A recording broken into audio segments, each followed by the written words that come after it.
Plus tard, Jésus dit « C'est vraiment lui, car je sens sa caresse ». En cas de péril et dans les tempêtes, le capitaine d'un navire veille toujours à son poste. Il ne se fie plus à ses marins, ni aux timoniers, pas même aux marins d'élite préposés à la manœuvre des voiles. Il prend la barre en main, ordonne et dirige les manœuvres des voiles. Il sait bien, en effet, que personne ne peut aimer ce bateau autant que lui, qui en est le capitaine, ce bateau en qui il a mis toutes ses économies pour en obtenir du pain pour ses enfants, et dont chaque planche, chaque clou, chaque cordage porte le nom d'un souvenir. Un tel a été obtenu grâce au sacrifice de son épouse, qui a accepté de se refuser un vêtement et un collier pour embellir le navire. Tel autre est dû à de rudes labeurs sur le bateau d'autrui, parti bien longtemps de chez lui, un effort accompli pour gagner un bon salaire et réaliser son rêve de posséder le plus beau bateau du village. C'est une telle planche que son fils aîné a fait ses premiers pas sur telle autre. Son vieux père a pleuré de joie à la vue de son fils devenu patron, et ses larmes furent l'eau lustrale du navire. Que de souvenirs! Il refuse que son bateau soit en danger, car il lui est trop cher. Il l'aime comme si c'était sa femme ou son enfant, comme une partie de sa maison. Il veille donc sur lui d'un amour vigilant, et, à l'heure du danger, il ne s'accorde pas le moindre instant sans en prendre soin, parce qu'il ne veut pas le voir périr. Il n'accepte pas davantage de le voir abîmé en heurtant quelques récifs ou des bas-fonds ou des mâtés, perdant l'aile des voiles à la suite d'une manœuvre soudaine qui permet aux griffes d'un caprice du vent de les arracher.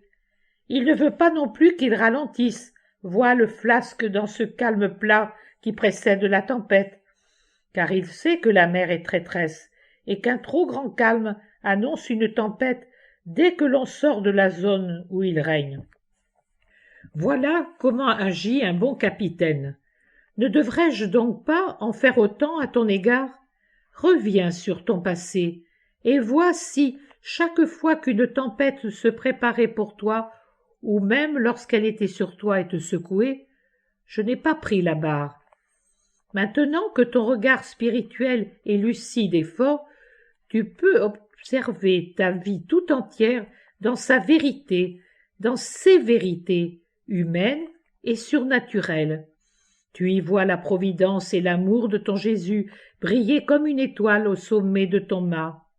Je ne t'ai pas laissé chercher l'étoile polaire de l'homme, mais je suis descendu, je me suis mis à la tête de ton être, et par le magnétisme de ma divinité, bien plus fort que celui qui provient des astres, j'ai libéré des fluides pour maîtriser les événements et t'appeler à moi. Quant à toi, bien longtemps, dans le brouillard de ton humanité, tu as pris cette lumière d'étoile pour une lueur quelconque dont les constants frémissements te faisaient mal aux yeux. Toi, dans le vacarme de tes tempêtes personnelles, tu n'as pas su comprendre la voix de ces frémissements. Mais là aussi, c'était moi.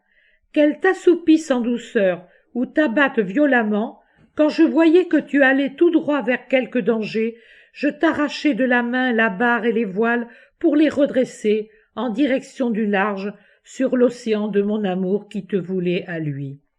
Lorsque tu as su me reconnaître, tu t'étais déjà éloigné des bas-fonds et des récifs. Il te suffisait de voguer avec confiance vers le soleil. Regarde encore, il est bon parfois de se retourner pour voir les œuvres de celui qui nous aime, qui sont autant de signes d'amour laissés sur notre chemin. Regarde encore, une tempête peut aussi survenir sur ceux qui naviguent au large, et pas seulement auprès des récifs. Tu en as rencontré beaucoup, et cela va continuer. Or, as-tu jamais péri? Jamais. Pourquoi donc? Parce que je suis avec toi. Je te permets de les sentir approcher, ces tempêtes. Je veux même que tu saches qu'elles sont sur le point d'arriver, afin que tu puisses te fortifier d'avance pour les affronter. Ce faisant, tu en retires un double mérite en souffrant aussi d'avance. Ma sœur et mon épouse, même en cela je te fais ressembler à Marie et à moi. Nous avons connu notre passion avec beaucoup d'avance. Pour quelle raison est-ce que je permets qu'elle survienne? Une créature séraphique a écrit « De nombreuses pages de ma vie ne seront pas lues sur la terre. » Thérèse de Lisieux n'est pas la seule à pouvoir parler ainsi. C'est de toutes les âmes, en particulier des âmes privilégiées, que l'on peut dire sans mentir que de nombreuses pages de leur vie ne seront pas lues sur terre. Ce sont les pages des secrets du roi, des mystérieuses raisons de sa conduite à l'égard des âmes.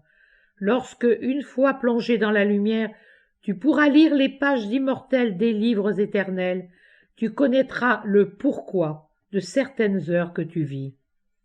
Je permets que ces tempêtes surviennent.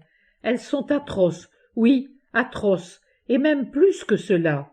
Je le reconnais, ma pauvre Maria, toi qui es victime de notre amour, le mien et le tien. Mais quand elles arrivent, je ne me borne pas à rester au sommet de l'arbre majestueux, en étoile descendue et mettre des influences astrales sur ta route. Je descends encore plus bas, je viens à côté de toi. Je prends, oui Maria, c'est bien ce que tu veux. Je prends ta pauvre tête et ton pauvre cœur entre mes mains.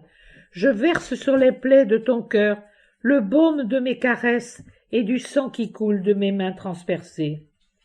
Je te ferme les yeux et les oreilles de ces mains qui t'aiment pour t'empêcher de voir et d'entendre l'aspect et le vacarme terrifiant de la tempête.